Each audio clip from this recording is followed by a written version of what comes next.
जैसे मैंने बोला था पीछे एक डायलॉग में कि हरड़, बहेड़ा और आंवला, हरितकी, विभितकी, अम्ल की, तीनों, ये तीनों जो चीज़ें हैं, जैसे हरी तक्की है तो ये लेनी है हमने हरड़ जलाफा, अलग आती है ये क्वालिटी। मैं आपको बता भी दूं आज की डेट की बात कि ये पंसारियों के पास मिलती है।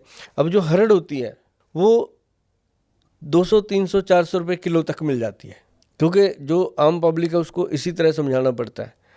और जो हरड़ जलाफा होती है, एक तो उसका साइज़ बड़ा होता है जी, एक उसके अंदर बीज नहीं होता, वो 8,000, 9,000 रुपये किलो तक होती है। डिफरेंस देखो, कहाँ 500, 400, कहाँ 8, 9,000।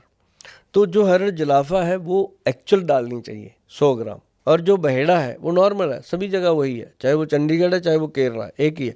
बहेड़ा जो है वो 200 ग्राम, हरड़ जलाफा 100 ग्राम, बहेड़ा 200 ग्राम, और उसके अंदर आंवला, आंवला जो है वो लेना चाहिए पका हुआ आंवला, ग्रीन नहीं, हरा नहीं, पका हुआ लालिमा में आ जाता है, रेडनेस पे आ जाता है, पका हुआ आंवला, उसका पाउडर, मतलब वो 400 ग्राम, 100 ग्राम, 200 ग्राम, 400 ग्राम, 1 2 का 4, 1 2 एंड 4 का फार्मूला है ये त्रिफला का।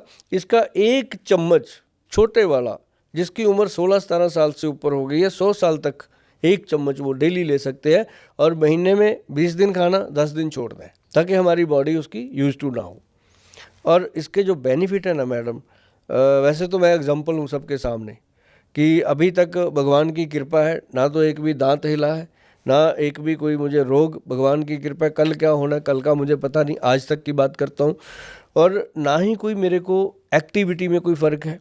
ये 2 फुट की जैसे ये कुर्सी है, ऐसे 2 फुट के चेयर पे बैठ के मैं पूरा दिन 150 पेशेंट के साथ वार्तालाप करता हूँ, और सारे पेशेंट इस बात के लिए हैरान है कि गोयल साहब उठ के बीच में बाथरूम भी नहीं जाते, बॉडी पे कंट्रोल इसको कहते हैं, है ना।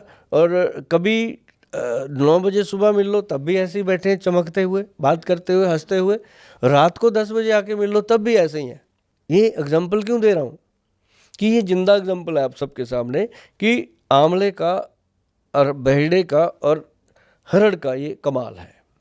और मैं मैडम एक बार टॉयलेट में जाता हूँ सुबह, क्लियर, एक ही बारी में सारा? हाँ, 1 टाइम में। मेरा टोटल टाइम कितना है जी? 32 मिनट में कंप्लीट। बेड से उठने के बाद 32 मिनट के बाद कोट पैंट में आ जाता हूँ। 32 मिनट के अंदर आप अंदर कोट पैंट में आ जाता हूँ मैं, रेडी होके।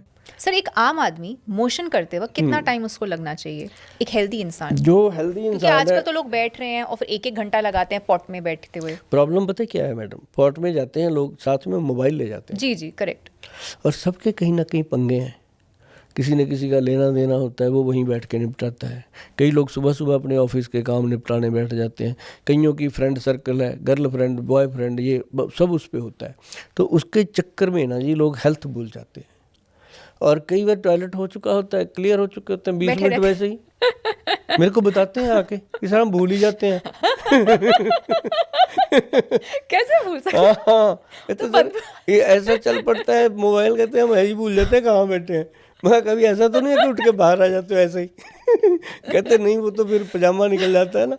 तो मतलब बड़े ऐसे आते हैं, लड़कियां बहुत आती हैं, लड़के तो आते हैं, लड़कियां बहुत ऐसी आके मुझे बोलती हैं कि सर ऐसा हो जाता है, जबकि फ़ोन कभी भी रसोई में और बाथरूम में जाना ही नहीं चाहिए, इवन टू बेडरूम में भी नहीं जाना चाहिए फ़ोन। अभी भी मैडम आप मुझे कभी देखोगे ना, जब भी लंच, सारे पेशेंट मेरे जानते हैं, लंच टाइम मैं नीचे दरी बिछा के खाना खाता हूँ। अच्छा। ज़मीन पे मैं मैडम उकड़ू बैठता हूँ, जबकि मेरे घर में सीट इंग्लिश है, उसके ऊपर चढ़ के बैठ जाता हूँ।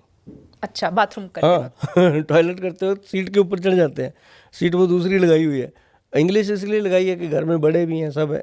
तो मतलब कहने का कि एक तो ये इंसान को कुकड़ू बैठना चाहिए दिन में। अब जैसे आप पॉडकास्ट कर रहे हैं, अगर भाई मौका मिल रहा है, पॉडकास्ट खत्म हो गया, उठ के नीचे बैठ जाओ 2 मिनट, पाँव के बाहर पे, है ना, पैरों पे बैठ जाओ, कौन पूछने वाला।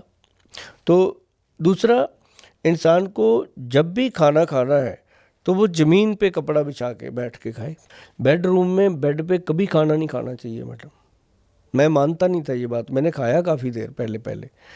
तो मुझे एक विद्वान थे, ज्योतिषी भी थे, वो मेरे पेशेंट भी रहे हैं, वो आए तो मेरे से दवाई लेने थे खुद, पर उन्होंने मेरी फेस रीडिंग लेते हुए कहा, कहते गुल साहब आप बेडरूम में बैठ के बेड पे बैठ के खाना खाते हो। तो कहते अच्छा ऐसे करना, 20 दिन मेरे कहने से ज़मीन पे चटाई बिछा के और आगे पटड़ा रख के लकड़ी का, उसके ऊपर थाली रख के खाना खाना, चप्पल उतार के, जूते उतार के, बैठ के आराम से खाना खाना। वो कहता खाने का जो टाइम है आपका वो 15 मिनट होना चाहिए, चबा चबा के खाना है खाना, पानी की तरह। कहते मैं कहता हूँ रोटी को पियो, पानी को खाओ। मैं कहा यार ये क्या उल्टी बात कर रहा है। उस दिन समझ में आई ना बात। कहता खाने को इतना चबा दो वो पानी जैसा हो जाए, पेट में जाते फिर तो जाते। कॉन्स्टिपेशन की प्रॉब्लम हाँ, ही नहीं। कहता पेट आपका एक्सरसाइज करेगा ही नहीं। पानी को कहता मुंह में डाल के ऐसे उसको चबा के कहता लेके जाओ। क्यों? क्योंकि हमारे मुंह का जो सलाइवा होता है वो पानी में मिश्रित हो जाता है, वो भोजन को पचाने में और इंटेस्टाइन को क्लियर करने में मदद करता है। ओके। तभी कहा गया कि खाने को पियो, रोटी को पियो और पानी को खाओ। अच्छा।